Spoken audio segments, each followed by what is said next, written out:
According to Ian Rappaport, the San Francisco 49ers still intend to pay Brock Purdy a long-term contract extension, which has obviously become a huge talking point over these last couple weeks. And it has been a long talking point, probably since we really were able to discern that Brock Purdy was a franchise quarterback. And the conversations that were obviously generated from that point on were how much were you going to pay Brock? And every time a quarterback has gotten paid, that is the question that has been asked. I remember when Kirk Cousins got paid $45 million per year on average to go sign with the Atlanta Falcons coming off a torn ACL. I believe I went on 95.7 The Game to talk about how that feels like the floor at that particular point, right? Because when we talk about what quarterbacks are paid, they're paid based on market value. I know there's this conversation of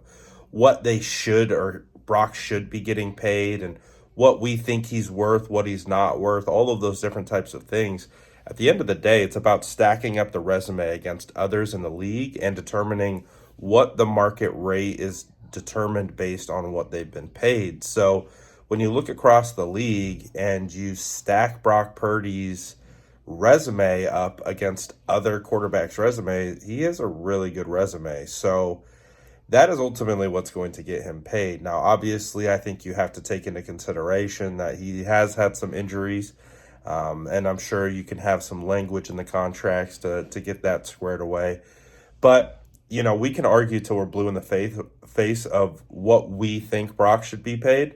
He's going to be paid based on what the market dictates. So I think it's very important that, if you want to give your opinion on what you think Brock should be paid, absolutely go for it. And let me know what you think that should be in the comments below. But at the end of the day, whether what we agree or disagree, it is going to be based upon the market. And the market is going to drive the ultimate price. So Brock has led the San Francisco 49ers to a Super Bowl, 2 NFC championship games, and he's only 24 years old.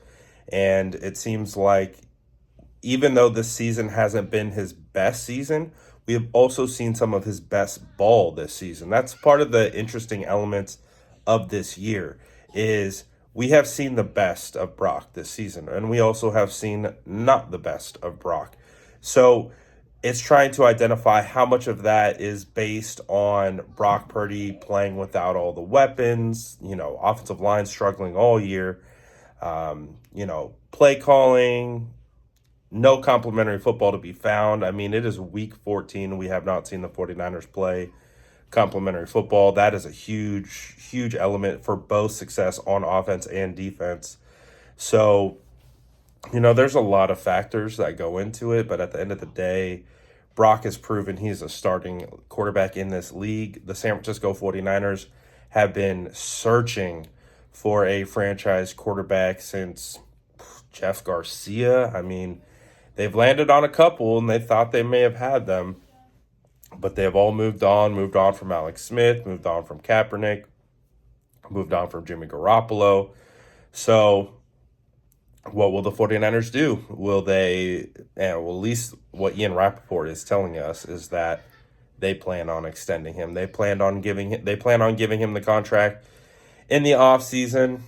We'll see how that goes. I'm still somewhat of the belief that it's not going to be an easy negotiation, but with what we've seen with the San Francisco 49ers, even if it isn't easy, they have typically been able to get it done. And again, I've heard some, guys like Nick Wright say the 49ers should trade Brock, go draft a quarterback. I think the days of Kyle Shanahan drafting rookie quarterbacks might be over unless they are middle to late round guys who you could develop in your system for a couple of years and don't need to play.